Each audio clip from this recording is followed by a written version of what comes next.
En la vega de Antequera se conserva un conjunto de cuevas que no son sino firmes construcciones megalíticas recubiertas por un montículo artificial que parecen espacios hueviformes naturales.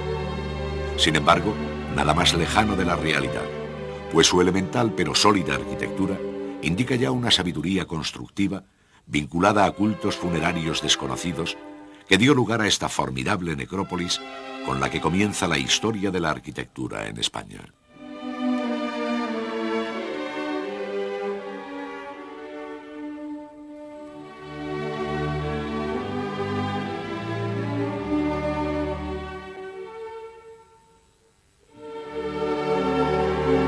Cada una de las cuevas de Antequera tiene su propia personalidad, destacando la de Menga por la solidez de su construcción y el gran tamaño de sus pétreas piezas, tanto que el temor al peso de su masa aconsejó colocar unos apoyos intermedios en el interior a modo de rudimentarios pero efectivos pilares. Se trata de una cámara de corto corredor de acceso en la que los muros están compuestos por formidables piezas en pie que aguantan la imponente cubierta horizontal formada por 5 piedras, de las que la mayor llega a medir 60 metros cúbicos. El esfuerzo para cortar estos bloques con técnicas y utensilios muy rudimentarios, su traslado y colocación denotan un serio conocimiento del arte de construir. Tartesos era un emporio aún floreciente en aquel tiempo, de modo que cuando regresaron los samios, llevaron grandes ganancias. Los samios tomaron la 10ª parte de sus beneficios, 6 talentos, e hicieron en bronce una especie de crátera de Argos.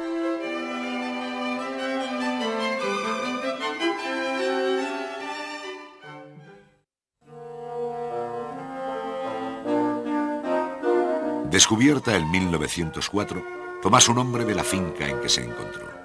Es un acabado ejemplo de un tipo de dolmen del área mediterránea, conocido bajo el nombre genérico de cámara de corredor, que tiene en el mítico Tesoro de Atreo, en Micenas, su modelo más acabado.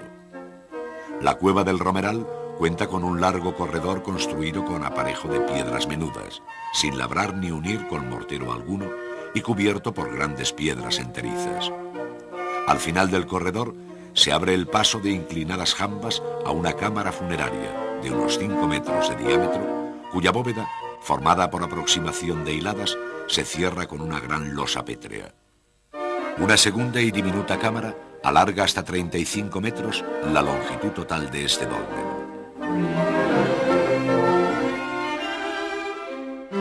Todas las copas del rey Salomón eran de oro y toda la vajilla. No había nada de plata.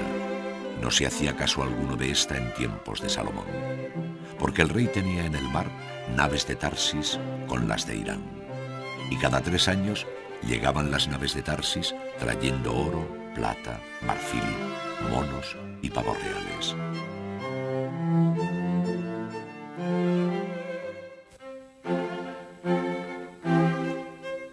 El nombre de esta cueva se halla unido al de su descubridor en 1904, José Viera Fuentes. Como los dólmenes de Menga y Romeral, también este se encuentra bajo un montículo artificial en el que se abre una entrada a modo de alargado atrio que ha perdido en parte su fisonomía original. El corredor, con poco más de 15 metros de longitud y 2 de alto, está construido con grandes piedras hincadas en el suelo, llamadas ortostatos. Estas están labradas con cuidado para alisar sus caras vistas, soportando otras en horizontal, cuyo acabado, por el contrario, no se ha apurado con el mismo esmero.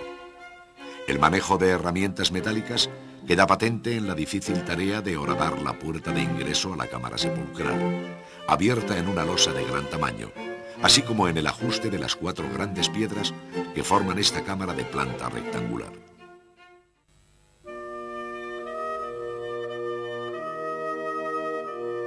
Se dice que en Iberia, al ser incendiadas las selvas por unos pastores y habiéndose caldeado la tierra con la leña, se vio claramente fluir plata por el suelo.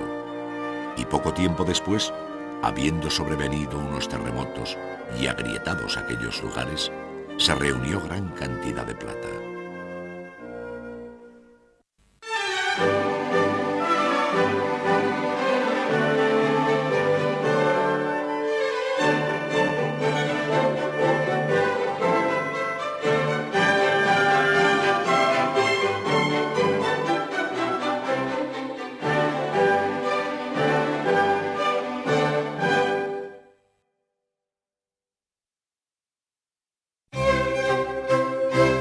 Durante el Paleolítico inferior y medio, la península ibérica conoció la presencia del hombre de Neandertal, a cuyos restos fósiles hay que sumar los posteriores del hombre de Cromañón.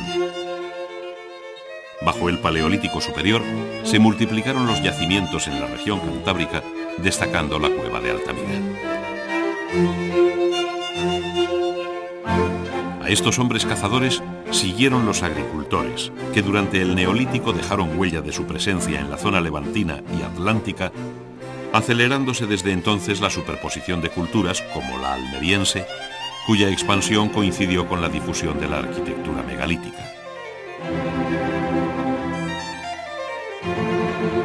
Poco después, se descubría la metalurgia del cobre y aparecía el vaso campaniforme, iniciándose la edad de los metales que contempló la formación de 6 grandes áreas culturales.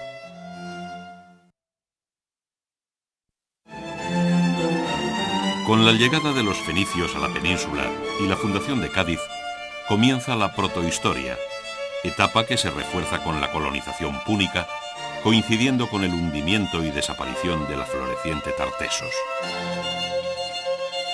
Con su mítico rey, Aracantonio, habían comerciado los griegos, que llegando a la península a mediados del siglo VII, fundaron numerosas colonias en Levante, llamando Iberia a toda la península.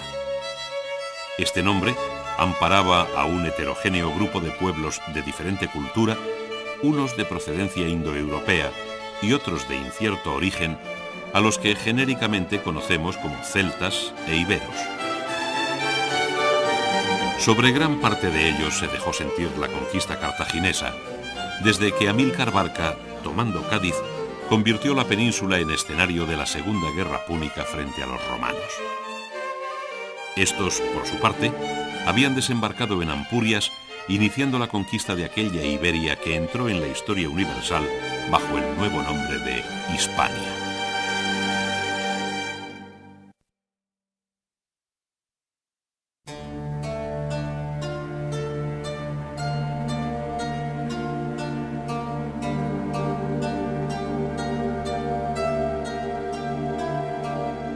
El despertar de la humanidad se acompañó de sencillos utensilios en piedra, labrados con destreza, cuya forma se iría adecuando a su función, haciéndose más cómoda para la mano del hombre.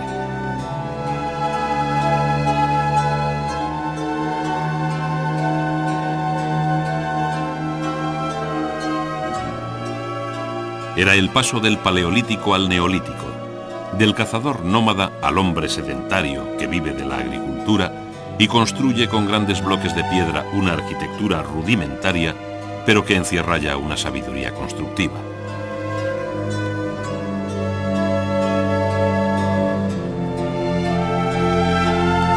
Atrás quedaban los años oscuros de las cuevas, cuyas pinturas rupestres dejan ver la gran capacidad del hombre prehistórico para reproducir los animales que caza en un clima adverso que conoció una fauna ya extinguida.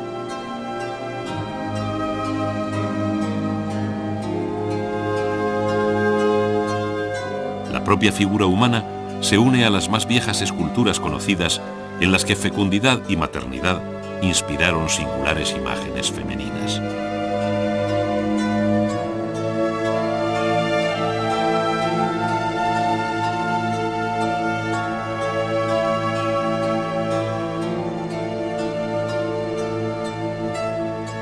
Luego, en el Neolítico, el panorama de la cultura material se enriqueció con bellas piezas cerámicas hasta llegar a la edad de los metales, cuando el cobre, bronce y hierro permitieron avances decisivos al dominar la metalurgia, destacando en este final protohistórico las excelentes piezas de orfebrería.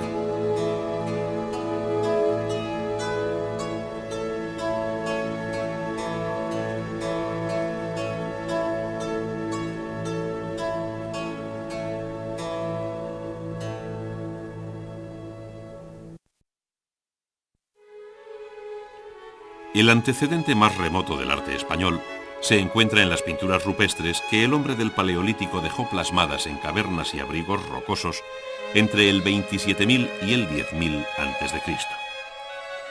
Este pujante arte figurativo, de gran realismo, dejó paso al esquemático arte levantino, que ya en el período neolítico tuvo lugar entre el sexto y quinto milenio anteriores a nuestra era. Luego vendría el llamado Calcolítico o Edad del Cobre, cuando se levantaron las primeras arquitecturas megalíticas, cuya cronología nos lleva al tercer milenio, siendo las más tardías las de la Edad del Bronce, cerca ya del año 1000 a.C. La colonización fenicio-púnica trajo a partir del siglo VIII las influencias del arte oriental, como deja ver su rica orfebrería, y 2 siglos más tarde, en plena Edad del Hierro y con una herramienta adecuada, se iniciaba el gran ciclo de la escultura ibérica que enlaza el arte peninsular con el romano.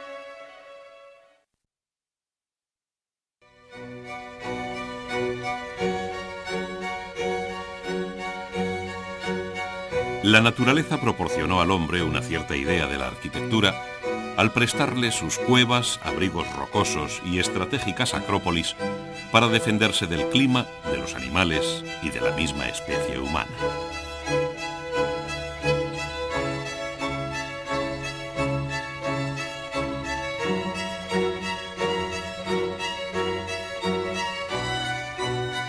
La idea de emular aquellos espacios cerrados dio lugar a una balbuciente arquitectura a base de grandes elementos pétreos, de donde viene el nombre de arquitectura megalítica, que dispuestos con cierto orden manifiestan un firme empeño edilicio y un gran esfuerzo constructivo al servicio de un sentimiento religioso de carácter funerario.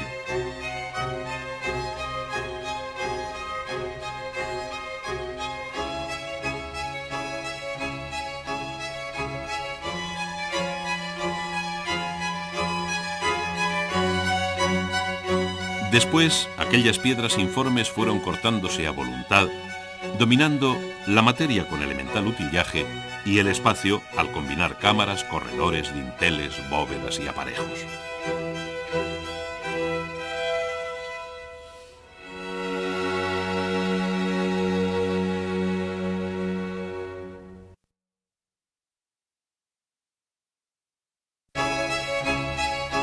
Bajo el nombre genérico de arquitectura megalítica, se esconde una importante variedad de tipos edilicios que van desde los menhires y los cromlechs hasta los más complejos dólmenes y cámaras de corredor. Su distribución geográfica está muy repartida por la península ibérica, sin olvidar el excepcional conjunto de arquitectura megalítica balear que tiene perfiles propios.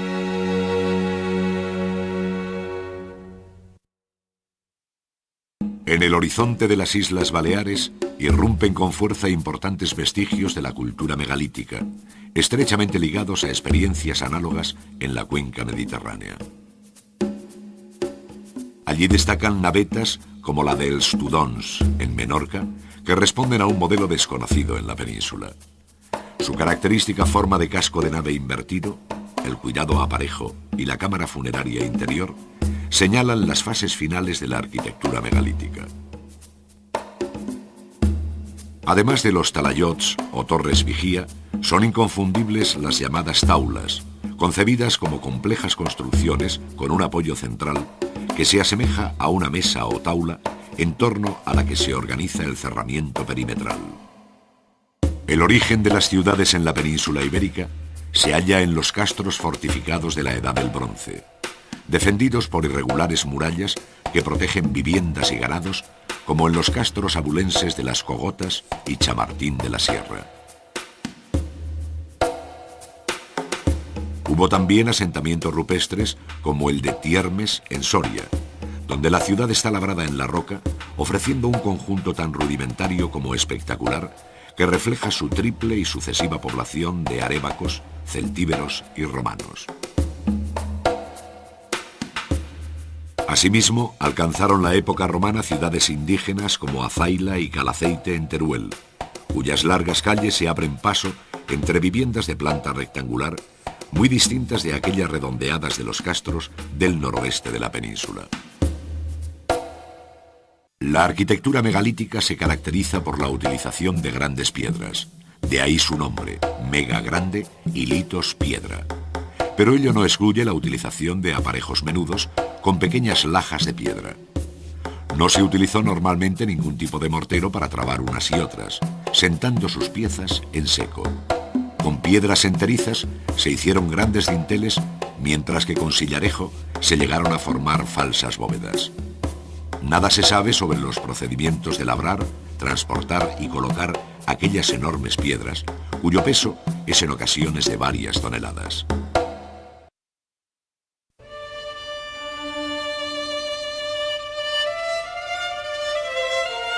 Desde los primeros petroglifos prehistóricos, cargados de tanta magia y simbolismo como la propia pintura rupestre, hasta el dominio del espacio a que aspira la escultura monumental de los berracos celtibéricos, hay todo un mundo de esculturas rituales que pueblan la España prerromana.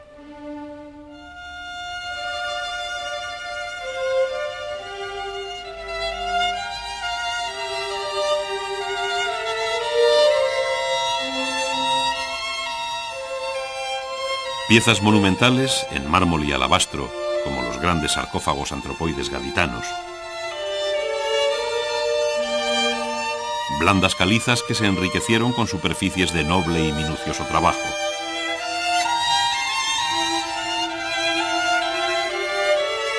Bronces y terracotas populares donde el pequeño ídolo y el exvoto tuvieron amplia acogida. Materiales todos, en fin, con los que la escultura perfiló un expresivo retrato anímico de los pueblos indígenas, aquellos que habitaron la península ibérica, cantada por Avieno y descrita por Estrabón.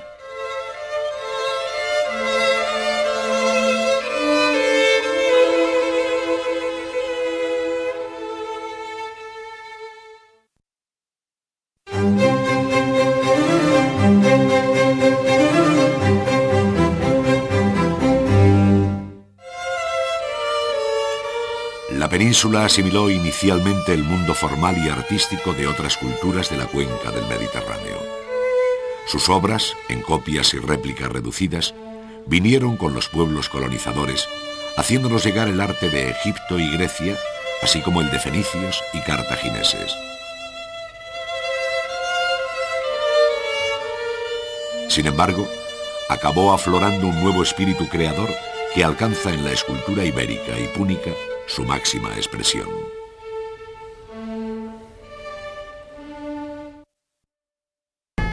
La escultura ibérica se desarrolló entre el siglo VI a.C. y la llegada de los romanos a la península. Sus obras, localizadas en el Levante y en el sur, sorprenden por la expresividad, severidad y grandeza que encierran. Baste para demostrarlo el león de Baena, con sus feroces y escuadradas fauces, o la bicha de Balazote, que dulcifica con su expresión su talante de terrible animal guardián. No obstante, las esculturas señeras de la época son las damas oferentes, de una belleza fría y distante, como corresponde a su carácter funerario, función que también debió de corresponder a la obra maestra de este ciclo, la Dama de Elche. Esta joya de la escultura de la antigüedad se mueve misteriosamente entre el peso de su indigenismo y la serena belleza, casi griega, de su delicado rostro.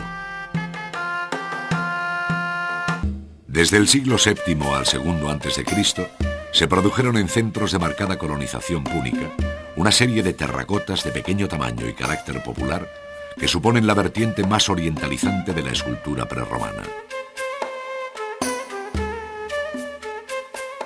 Entre ellas destacan las representaciones de la diosa Tanit, procedentes de la isla de Ibiza, una divinidad vinculada a la fecundidad de la tierra que es fácilmente reconocible por sus collares con amuletos en forma de antorcha.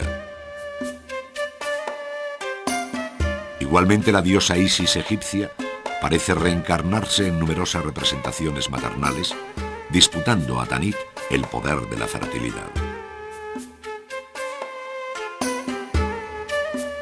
A partir del siglo V a.C., la influencia helénica se dejó sentir en obras de altísima calidad artística, como la cabeza de Tanit que guarda el Museo de Ibiza.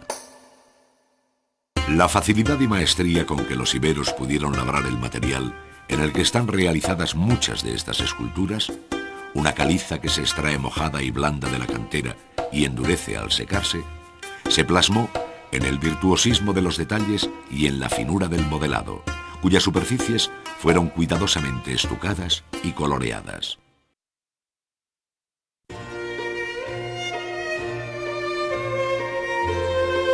La pintura es la más temprana manifestación artística del hombre paleolítico, y tuvo lugar hace 30.000 años.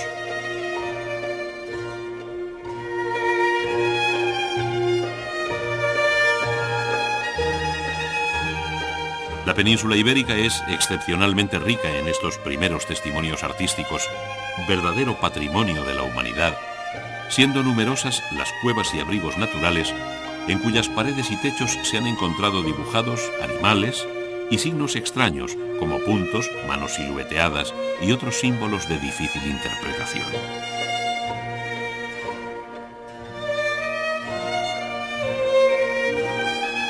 Todo ello prueba el sentimiento mágico del hombre primitivo, que arropa su creencia de asegurarse una buena caza, representando fielmente la víctima elegida.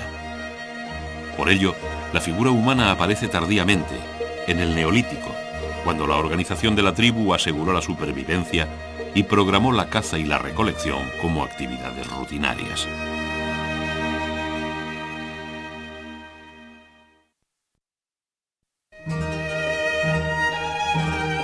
La pintura rupestre se comenzó a estudiar en el pasado siglo. España posee magníficos ejemplos pertenecientes a todos los periodos catalogados por Leroi-Gourhan, desde los más arcaicos, con animales de cuerpo grande y extremidades reducidas, hasta los más tardíos, caracterizados por representaciones esquemáticas, pasando por el periodo clásico, del que Altamira sigue siendo la joya indiscutible.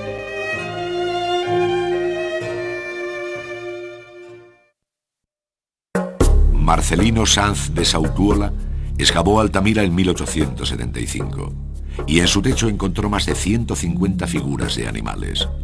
Lo más espectacular de esta singular cueva es la sala llamada de los polícromos, descubierta por Sautuola en 1879 y que muestra la mayor perfección y el más alto nivel técnico conocidos hasta la fecha. En ella, las figuras están modeladas y coloreadas a un mismo tiempo, aprovechando las protuberancias de la roca. En la costa levantina y en abrigos naturales en los que penetra la luz, existen numerosas pinturas de cronología muy discutida. Tradicionalmente se consideran del Neolítico y se las divide en varias fases.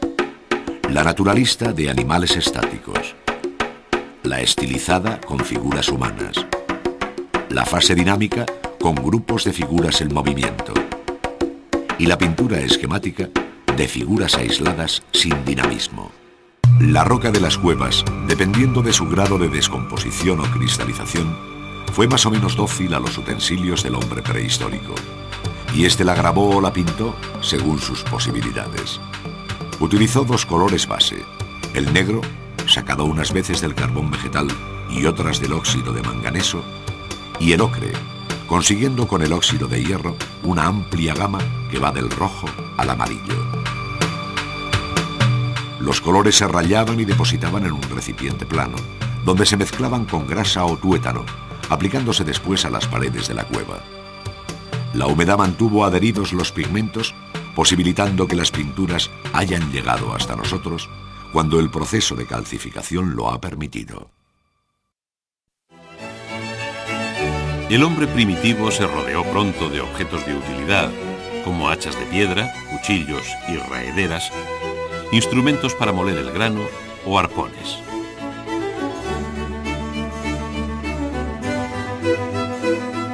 También fetiches y bastones de mando decorados con una fina ornamentación que respondía de nuevo a la fe en la fuerza de la magia.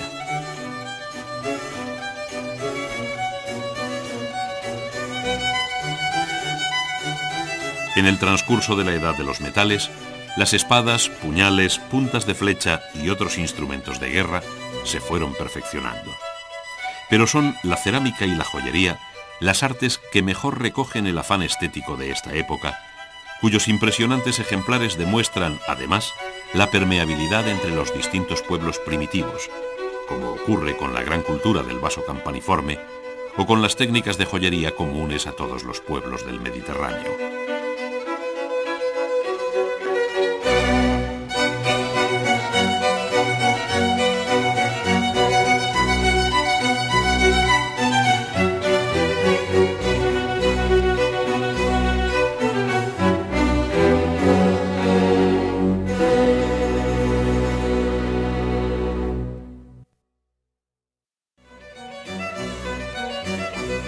Los pueblos peninsulares aprendieron pronto el poder del fuego para transformar la materia y practicaron la cerámica y la orfebrería, reinas del arte industrial, cuya presencia en nuestro suelo nos permite rastrear culturas que alcanzaron un alto rango, como la del Argar, las cogotas, los billares y sobre todo los sabios talleres de Tartesos.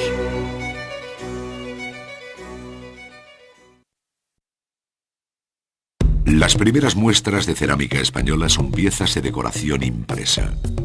A esta fórmula le siguió, en el segundo milenio a.C., la cerámica del vaso campaniforme, cuya cultura se extendió por toda Europa, dejando en la península ejemplares inigualables. Más tarde, la cerámica ibérica creó sugerentes modelos decorados con temas geométricos y figuras de animales. Las vasijas fueron pintadas en negro unas veces y en rojo otras, extendiéndose esta tipología que había nacido en el Levante y en el sur del país hacia las tierras del interior, donde se dio el protagonismo ornamental a la figura humana. Los más antiguos tesoros de orfebrería hallados en España deben considerarse de fines del segundo milenio a.C. Fueron símbolo externo del poder y su presencia demuestra que hubo sociedades rígidamente jerarquizadas. Las joyas encontradas en la península están influenciadas bien por la tradición de la orfebrería celta o bien por la delicadeza y barroquismo propios de los pueblos del Mediterráneo. Así, el tesoro de Villena o los ejemplos castreños del noreste peninsular, donde los torques son el emblema étnico del valor del guerrero celta, tienen un origen centroeuropeo, mientras que en otras ocasiones, como ocurre con muchas piezas de los famosos tesoros del Carambolo y la Aliseda, la labor de filigrana denuncia su ascendencia mediterránea. La técnica más interesante del Neolítico es la cardial, llamada así por el Cardium edule, un molusco cuya concha se presionaba contra el barro tierno, dejando una huella muy singular. En cambio, las marcas que decoran los vasos campaniformes se realizaron por incisión, rellenándose los dibujos con pasta blanca antes de meterlos en el horno para dar la apariencia de líneas pintadas.